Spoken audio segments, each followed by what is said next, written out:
The Chazon Ish says the following.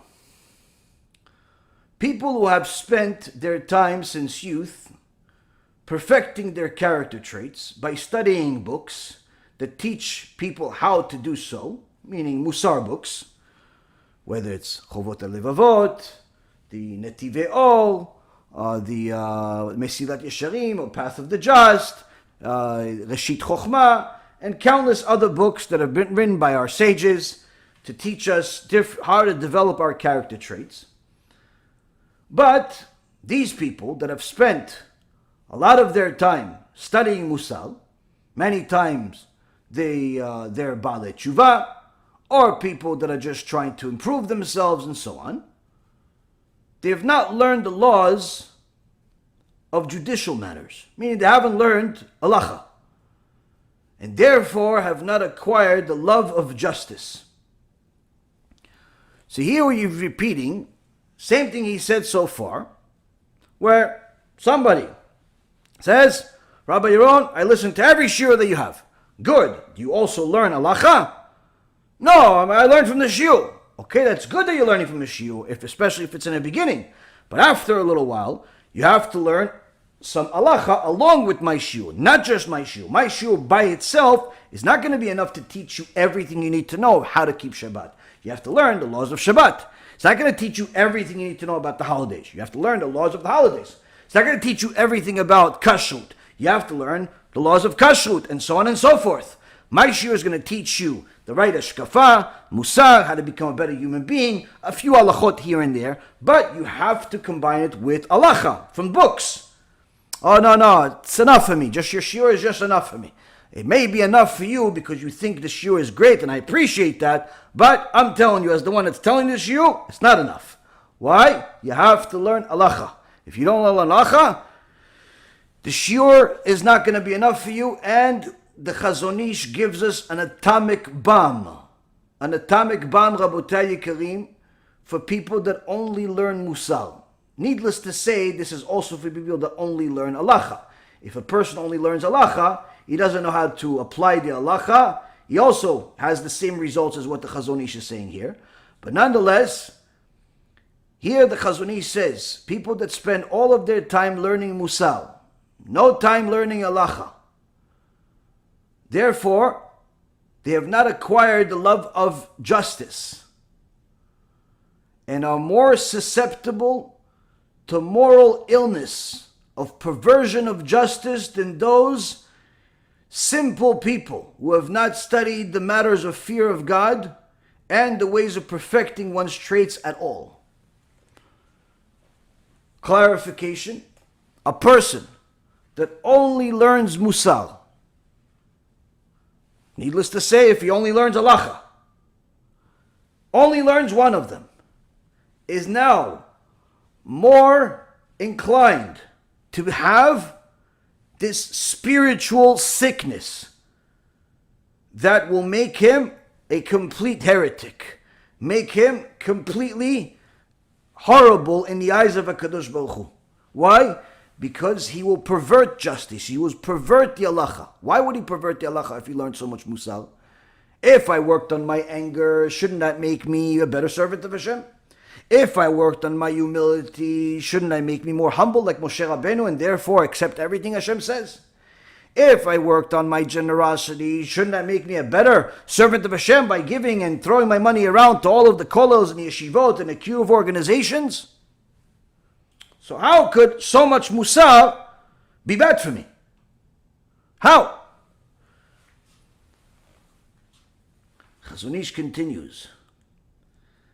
It's not only bad, but it actually is worse than if the person never learned it at all. Meaning, a simple person never learned a little bit of Mussar in his life. He just knows a little bit of halacha, he learned in yeshiva, he learned at the local bet midrash and so on. Never learned Mussar. That guy is less likely to have terrible traits and perversion of justice than the guy that learned only Mussar. Even though Mussar is a requirement, so much so that Rabbi Yosef Karo, the Baal Shulchan Aruch, the father of all halacha, that all of Am Yisrael complies with, the Shulchan Aruch. He himself wrote that he got rebuked by the angel that he learned with, that he has to learn more Mussar every day. He only learned 2 hours a day. He had to learn 3. If he had to learn 3, we have to learn 3,000. But that's a different story. Point is, Mussar is prerequisite for all of Am Yisrael. It doesn't matter if you're the biggest rabbi in the world or you're just a brand new person. So how could it be that someone that learned only Mussar is worse off than someone that has never learned it at all? Chazon Ish continues.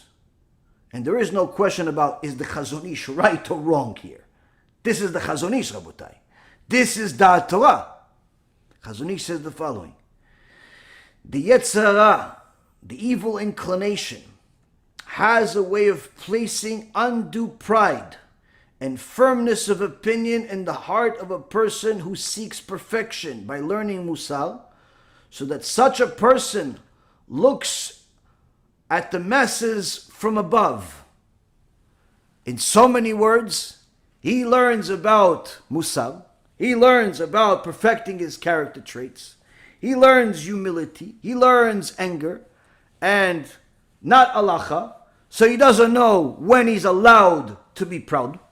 He doesn't know when he's supposed to be humble. He doesn't know when generosity is a must. He doesn't know when generosity is forbidden. He doesn't know when Lashon Hara is forbidden. He doesn't know when Lashon Hara is a mitzvah to say Lashon Hara. He doesn't know when to share the news. He doesn't know with who to share the news with. He doesn't know when to keep his mouth shut. He doesn't know. He just knows, listen, I should just be humble like Moshe Rabbeinu. I should never be angry about anything. And I should love everybody. Right? That should make me a better person. Or better yet, I'm going to be like Pinchas. I'm going to hate everybody. That is not a tzaddik. Or best yet, I'm going to be generous with everyone that comes to me. Or better yet, I'm not going to give to anyone because it must be that everybody's a criminal. Because they're all asking for money, so they must be criminals. In so many words, he perverts justice. He goes to the extreme on everything. Why? He doesn't know when to apply the law. He doesn't know when to apply these traits. And that, Rabotai Yekarim, is one of the things that happens to a person that only learned Mussar, where he starts looking at everybody else in the world as if they are below him. He feels much superior to them. And all his actions are, in his eyes, the most generous and perfect deeds. He has become an arrogant person and doesn't understand that his own perspective of himself is completely demented, completely off, and in fact, his actions are despised by HaShem, not loved by HaShem. You will be amused to think that he is being suspected of robbery. For he says, for my deeds are always beyond the letter of the law, he thinks, and are straight and good. This person starts looking around and he says, how could it be that anyone is questioning me? What, you're asking me when I showed up to the prayer? I showed up, don't worry. Yeah, but you're late. You're late every single day. Prayer starts at 7. You're showing up at 8. We're almost finished. You're questioning me. Don't you understand that I'm already doing all types of kavanot and stuff? He starts thinking that how could anybody question him even? In fact, he goes to the Bet Midrash, and if he's a new Baal Tshuva, he has a lot of siyata dishmaya, especially during the first year or two, where he's able to learn a lot of Torah. A lot of Torah is very common in Baalei Tshuva. In the beginning, you're able to learn a lot of Torah, understand a lot of different things, and you start looking around, and you don't like what you're seeing. Wow, these religious people, wow, they're really slacking. He goes to Bet Midrash, and he sees the guys are learning all day. Once in a while, the guy goes for a bathroom. Once in a while, the guy takes a sip. Once in a while, he discusses a few things. They're not matmidim like me. They're not dedicated like me. I learned 8 hours straight. These guys are... we got to change things around here. Then he looks at the rabbi. Sees the rabbis going in, out. Once in a while, he's answering the phone call. He doesn't understand the rabbi's running the show, has to raise money, has to pay the bills, has to run the operation. Looks the rabbi, rabbi's soft. Even if it's the rabbi that helped him do tshuva in the first place. Rabbi's soft. He's doing it already for 25, 30 years already. Listen, you need new blood in his place. I can do this. Yes, guy, he's still in his tshuva diapers. Still hasn't completed a single masechet in the Torah, but he thinks he can do a better job than a rabbi. Why? Rabbi's old, rabbi's slow, he's not dedicated like me, he's not learning as much Torah as me. Rabbi may be learning an hour, 2 hours a day. I'm learning 12 hours straight I learned yesterday. 12 hours straight. He figures, nobody here is like me, I can run the show. They should just give me the keys to this Bet Midrash. I'll turn it into what Rabbi Akiva built. He doesn't understand it's maybe after what Rabbi Akiva, when everybody got killed, but that's a different story. The reality is, Rabotai, is that the person looks at the religious world around him and he sees deficiencies everywhere. Nobody is good enough. Nobody's good enough. I'm not talking about he finds deficiencies in the heretics that are distorting the Torah and changing it and so on. I'm talking about even in the good people. In the good places, these people pray too fast. Maybe you pray too slow? Doesn't think that. These people don't have kavanah. Why don't have kavanah? How do you know they don't have kavanah? Well, you're in their brain? No, listen, they finished Amidah in 6-7 minutes. How could they have kavanah in 6-7 minutes? Maybe they're like Rav Ovadia, who prayed in less than 5 minutes Amidah and still has more kavanah than you would have in your entire life. Maybe. Never thought in your head? There's no way. No way. You need at least 20 minutes. 20 minutes Amidah in order to have real kavanah. You need 20 minutes maybe. Maybe they don't. No, I never thought that. They're not really serious about their learning. What makes you think they're not serious about their learning? They get up, they get down. Maybe they have bathroom problems. Maybe they have stomach problems. Maybe they have financial problems. How do you know everybody's story? No, listen, I saw the guy playing with a phone. He was watching on a phone. He was watching something. And you never play with a phone? You are Baal Tshuva 6 months, a year, 2 years, 3 years. You don't have a phone? You don't have issues? You don't have a lot of problems? No, nothing. You're perfect? He says, you're questioning me?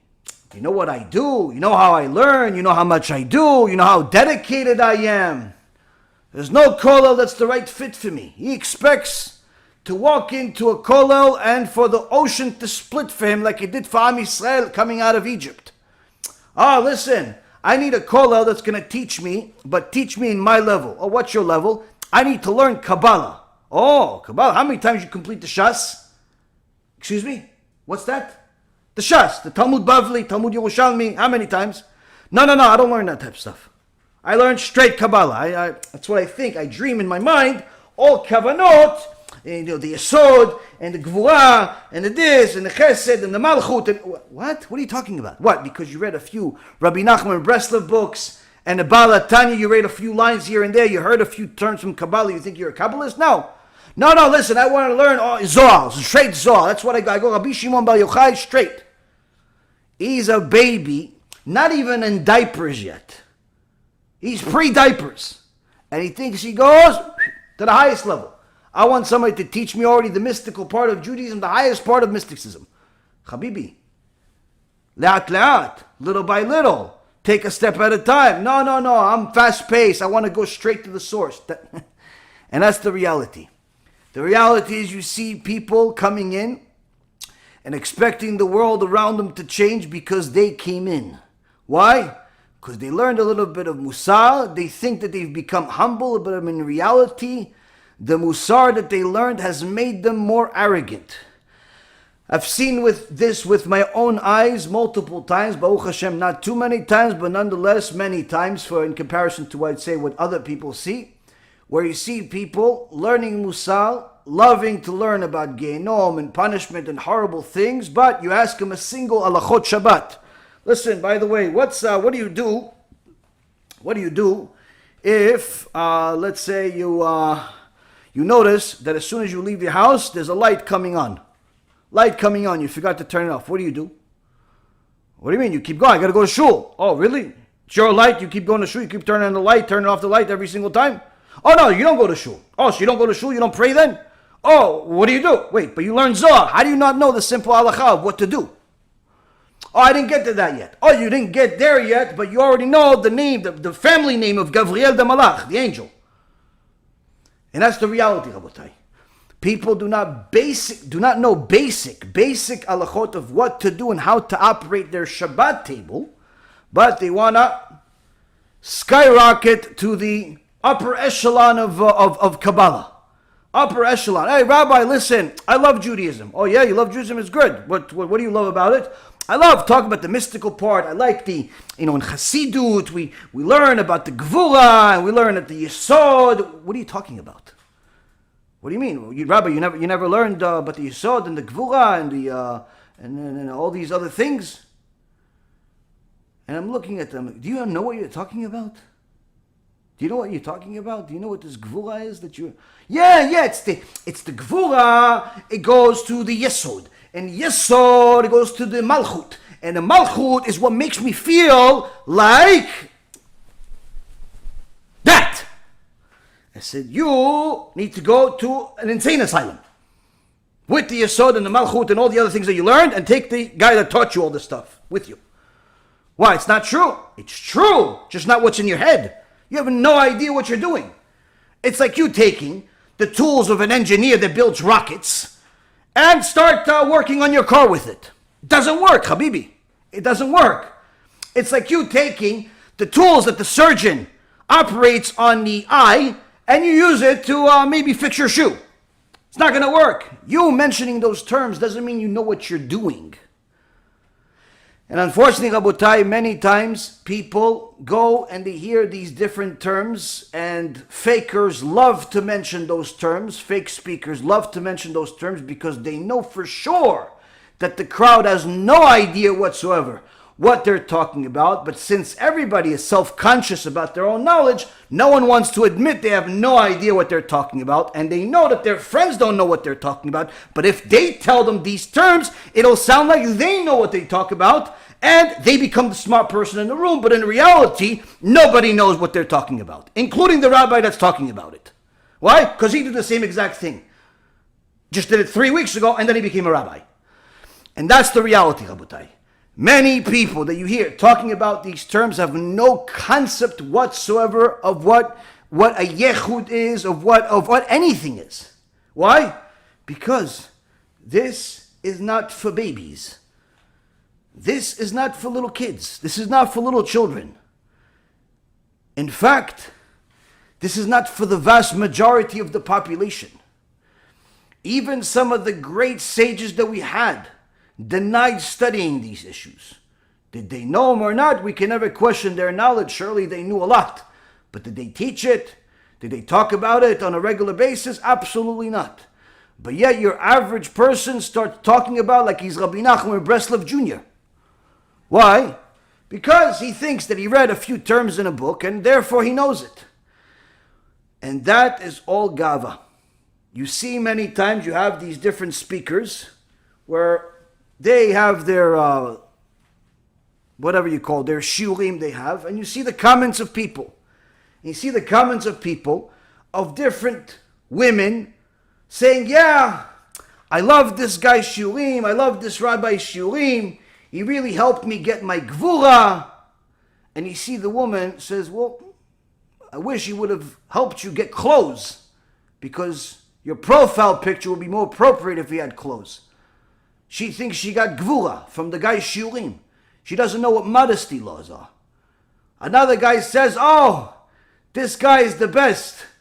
This guy is the best. He's helping me get to my malchut. Your malchut? What? Because now you think you're a king? For malchut? That just means you're arrogant, Habibi. That's all that means.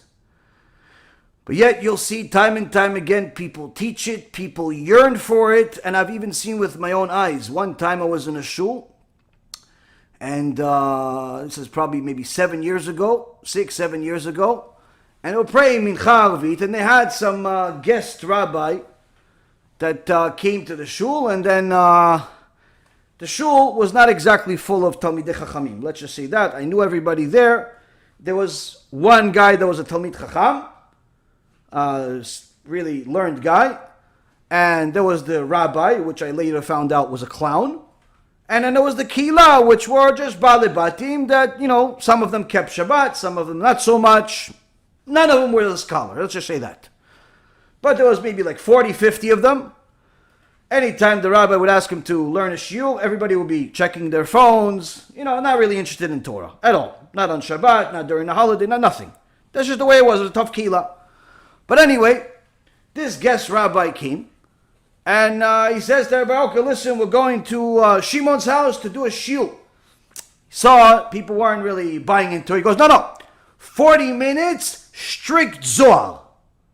All of a sudden, it was, oh. Like little mice, little ducks. Everybody followed him like he's Ima duck, everybody. Except the Talmid Chacham and myself. Why? First of all, none of these people are qualified to learn Zohar. Number one. 2, he's not teaching them Zohar. 3, the whole scene was a joke. But why do they run? Because Maim Gnuvim Im Taku. Stolen water are sweeter. Water, whether you bought it or you stole it, tastes the same. But Shlomo HaMelech says, when it's stolen, meaning when it's forbidden water, when it's water that's out of reach, suddenly we want it. And that's what happens a lot of times, and sometimes speakers lower themselves to their crowd and in essence tell them that they're teaching them one thing, when in reality they're not teaching them that one thing. They're just telling them, they're calling it something because they know they'll get more views or more people, so they'll put on their flyer Kabbalah secrets. In reality, the guy's teaching you Chumash Rashi with maybe a little bit of Ramban. Oh, the secrets of the Kabbalah. In reality, he's teaching you the Midrash of maybe the Zohar, perhaps a few Gemarot, nothing else, maybe a little bit of his opinion, nothing else. But he knows if he writes Kabbalah or mysticism or something like that, everybody jumps in. Now, he may have good intentions, the rabbi. The problem is, what the Chazon Ish is mentioning here, is the student. The student now, he has attended, she has attended several of these so-called shiurim, learning about malchut and this hut and that hut and all types of things. Great. And she now thinks she's a chasidah. She thinks that she's the Baal Tanya, but female version. She thinks that she is the Baal Shem Tov, but just as maybe a Gilgul of his wife. She is already thinking about everything, but she doesn't even understand the basic law that requires her to cover her hair with a mitpachat. She doesn't know the basic law that requires her to cover her arms. She doesn't know the basic law that she has to be modest even with her speech and stop saying Lashon Hara and stop laughing so loud and so on and so forth. She doesn't know. But she tells her friends and her girlfriends about the Gvura and the Malchut and the Yistu and the all these different things. And the reality is she makes a mockery of our Torah. And this is no different with the guys. I had one guy I met one time, not too long ago. He wanted to marry one of my students. So my student asked me to speak to this person. And I spoke to him and I said, so what do? You keep this, don't keep. He says, no, I keep. We're keeping Baalei Tshuva already for X amount of years. And okay, good, Baruch Hashem, who's your rabbi? Nah, I haven't found a rabbi. Flag number 1. Biggest flag of all. How can you be a Baal Tshuva or a religious person altogether without a rabbi? How? How is that possible? No, listen, I haven't found the right one because my rabbi that was really good, he moved to Israel. I don't know, my rabbi has always been in Israel. He's still my rabbi and I talk to him as often as I need to talk to him. No, I need to see him. What are you looking for, a girlfriend? What do you mean you need to see him? You have a question, you send a letter, you send an email, you make a phone call. That's it. Everybody has this thing about seeing the rabbi. Why do you need to see the rabbi? Do you think that every student that the Rambam had, he saw him? The Rambam got a letter from some young student who asked him to translate his Mishneh Torah to Arabic. He never saw him in his life. But he did what he asked him to do, and he translated the entire Mishneh Torah, which is amazing, to Arabic. Did he see him? No, he didn't see him. Many times rabbis don't see their students, but people have, no, I have to see him. Okay, so you didn't see him. So there's nobody else good by where you live? No, they're all modern and they're very into the pshat. Flag number 2. What do you mean they're only into the pshat? That's what we're supposed to learn, the pshat, the basic meaning of everything. No, I'm above that. Oh, you're above the pshat? Pshtabach shimo la'ad. You're higher than Rashi? You're higher than Rashi? Come here, I want to kiss your hand. You're higher than Rashi? Wow. He's higher than Rashi. I couldn't believe I said, Ishtabach shimo, thank you, HaKadosh Baruch Hu. I didn't know that you're going to give me the schut to speak to somebody that's higher than Rashi, who's higher than the pshat. This clown tells me, no, I learn, I'm not, pshat's not for me. Oh yeah, well, what's for you? No, I go straight to the Zohar, Kabbalah. Don't misunderstand this, Abutai. I love the Zohar. It's Kodesh Kodashim. But when somebody tells me they only study the Zohar, I know, without a shadow of a doubt, that person is a clown. That person has no idea what he's talking about. It would be surprising if he knows the basic laws of tefillah, of just praying. Forget about the laws of Shabbat or the laws of anything else. Just to pray the right way would be surprising if he knows. Why? Anyone that understands how you're supposed to learn, basics, what you're supposed to do in life as a Jew, here somebody says, I only learned the Zohar. Unless you are an extraordinary scholar that has already covered everything, know everything, you're one of these geniuses that's Kodesh Kodashim yourself, you know the entire Gemara by heart, you know all of them, you're just something, you're Rav Ovadia, and now you've decided that, okay, I'm going to be Rav Kaduri, and I'm going to focus on the Zohar for the next few years. Okay, but who are you? You're about Tshuva for 5 years, 10 years, and already you think that you know everything? Rabotai, that's what happens. I've even seen one guy claimed to be a rabbi, came to visit the United States. He was at a friend of mine's house. And this guy dressed weird, looked weird. But, I kept my mouth shut at those days. It was still early on. And we were hosted by my friend. And we're sitting there after the meal. And the rabbi says to his helper, Go get me the Zohar, or go get me, I think it was the Zohar. So the guy goes, hey, hold on, but make sure it has no commentary. I don't need that stuff. That was when I knew he's a joke, he's a scammer, he's a liar. Why? The greatest sages in the world read with commentary. Why? You double check. Who knows that you actually know what you're talking about? But he made sure to say it loud enough so the owner of the house hears, wow, this rabbi is such a scholar, he already doesn't need commentary anymore. If you're really that much of a scholar that you really didn't need commentary, guess what? You'd also be humble not to tell people about it. But that's what happens in the world.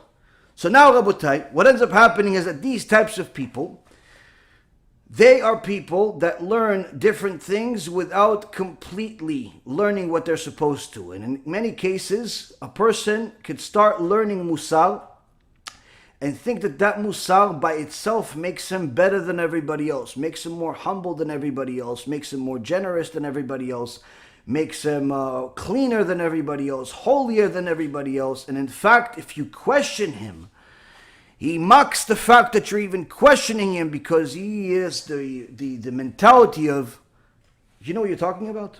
You know who you're talking to? You know who did it? And I've seen that too.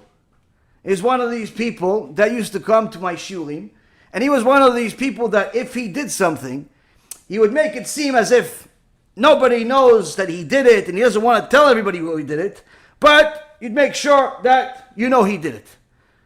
You guys notice all the coffee is there, right? Yeah, thanks, appreciate it. You don't know who did it though, right?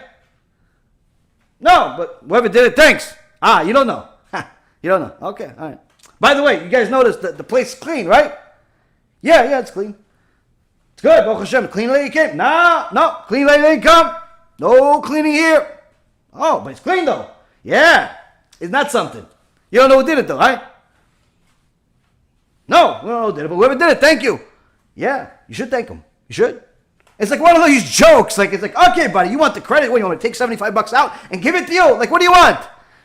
Some people are like that. Who, you know who was like that? Yerovam ben Nevat. Yerovam was one of the kings that Am Yisrael had, who was an extraordinary Torah scholar. The Gemara says that he had 127 different insights about every single halacha in the Torah. To have one insight about everything in the Torah, you're already the greatest of the greatest. To even know the entire Torah. 127 chidushim, new insights about every aspect of the Torah you could ask him. But yet Yerovam ben Nevat went to idolatry and led the rest of the people to idolatry. Led the rest of the people to idolatry. Was afraid that people are going to go to the Bet HaMikdash, afraid that people are going to go. He put idolatry in the way. No, you don't need to go to the Bet HaMikdash. You go pray to this. And he became a choteu machti tarabim. He sinned and he led others to sin. But he had merit of a lot of Torah that he had. A lot of Torah that he had that was ruined by his pride. But yet, Gemara says, HaKadosh Baruch Hu himself came to Yerovam and told him, come and do tshuva. And then you and I and David HaMelech, Ben Ishai, will be walking together in Gan Eden. Now, if HaKadosh Baruch Hu comes to me and he says, do something, and then you and I, the end, whatever you want. Where am I going? Forget, you don't need the rest of the sentence. Anybody normal. Hashem says to you, go do tshuva, go do whatever, and then you and I will. You don't need the rest of the sentence. Sure, Hashem, let's go. That's any normal person. Yerovam was not exactly normal. Why? He knew a lot of Torah. And he says to Hashem, who's in the front? Who is walking in the head? Now, Chamim say, what do you mean? Hashem clearly said it. He said, you and I. Meaning that Hashem is going to be at the head, Yerovam is going to be second, and then David HaMelech are going to walk together in Gan Eden. In reality, who cares? That's what we're thinking. But that's because we don't have the same test as Yerovam. But anyway, you are in the head, you are second. What difference does it make? Yerovam knew this because Hashem said it. It's going to be Hashem, Yerovam, David. So why did he ask? He's a smart guy. You know why he asked? He knew Hashem said that he's going to be ahead, but he liked to hear it. He liked to hear it, so he wanted to hear it again. You know what it's like? The wife makes good food, and you have guests over, and she wants to show off the food a little bit. Why? She worked hard on it. She worked hard on the food. And you know, the guests are coming, everybody's eating like they've never eaten in their life. Wow, this is good. What'd you say?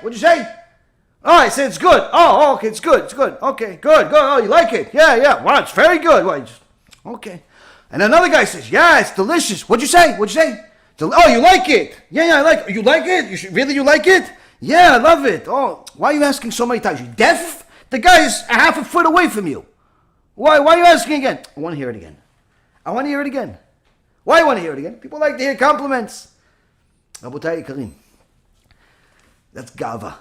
That's pride. And HaKadosh Baruch Hu says, To'evat Hashem kol gvalev. Hashem finds people that have pride an abomination. Disgusting.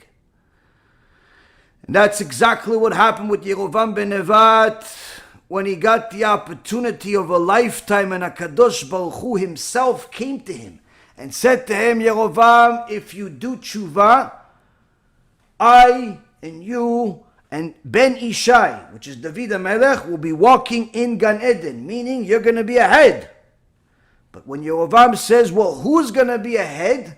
And HaKadosh Baruch Hu says, Ben Ishai is going to be ahead. Why? You were ahead, but now that you're expressing still Gava with me, you lost that right. You can still do tshuva and you'll still come. But David HaMelech doesn't have this Gava. David HaMelech doesn't have this Gava. But then there's other commentaries. I learned today from Rabbi Ephraim. He says that he didn't just ask who's ahead to hear that he is ahead, but rather he was saying to HaKadosh Baruch Hu, why are you ahead, Hashem? I should be. Meaning he wanted to be ahead of even Hashem. He said, you're humble, David HaMelech is humble, okay, so I'll be ahead of you. You can let me go. What do you care if you're so humble? What do you care if you're so humble? This, Rabotai, is a person that had an opportunity to be walking with Hashem in Gan Eden. Instead, he's walking in Gehenom, or rather yet, being burned in Gehenom for now and forever. As the Gemara in Masechet Sanhedrin says, there are certain people that have lost their share of the world to come and have eternal punishment.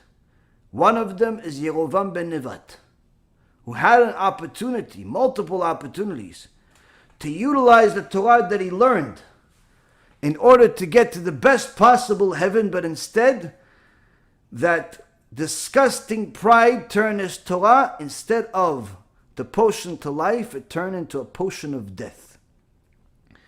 Says the Chazon Ish, when a person has this gava, this pride, and views all of his actions as perfect and generous, he's even amused to be suspected of any evil or robbery of some kind, because he says, my deeds are always beyond the letter of the law. I'm stringent in everything. I'm stringent in everything.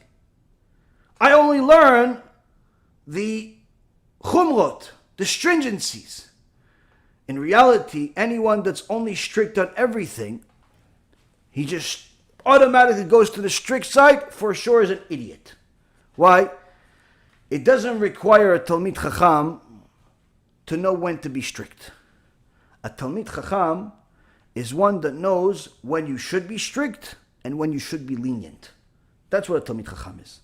But not should be strict and should be lenient based on feelings. When it's allowed to be lenient and when you should be. But someone that says, no, I'm strict in everything because I learn the highest, above the letter of the law. I learn the Zohar, I learn the Kabbalistic books and so on. This person is surely an idiot. Again, I'm not talking about the real Talmidei Chachamim that are really tzaddikim and are doing it. I'm talking about your average person.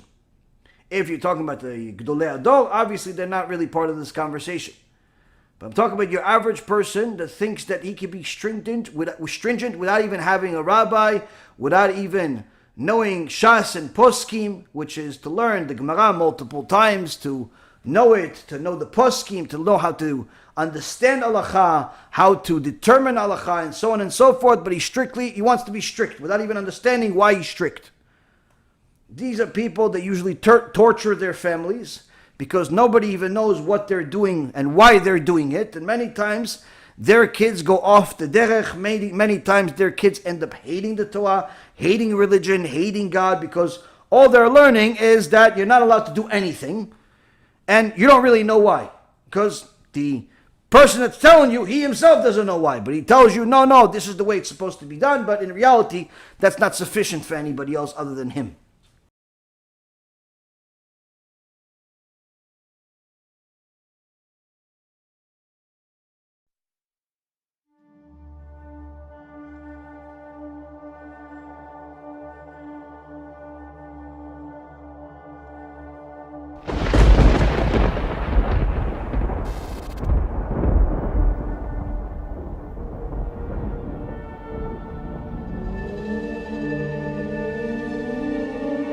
You know when you have a dream and you see a pretty woman?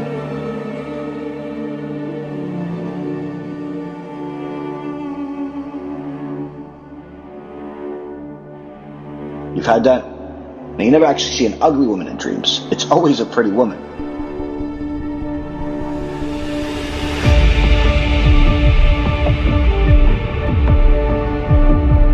And by the way, it's always the same woman for all of us.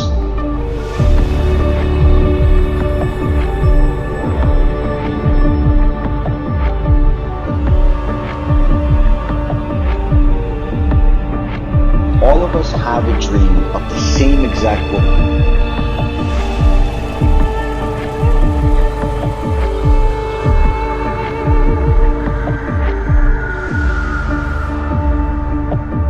And she's more dangerous than the Satan himself.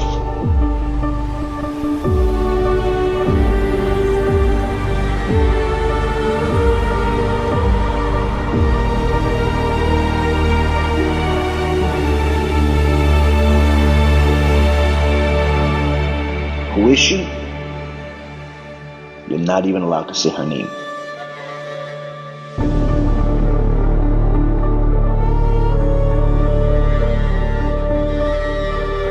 What are you gonna call her for?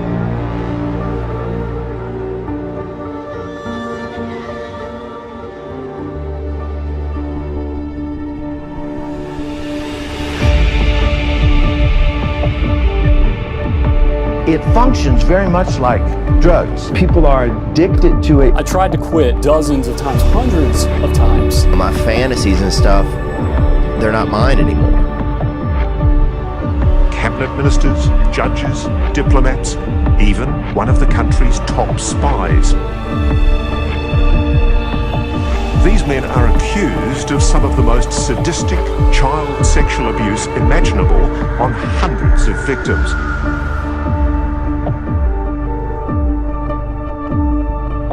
It shouldn't take over your whole life.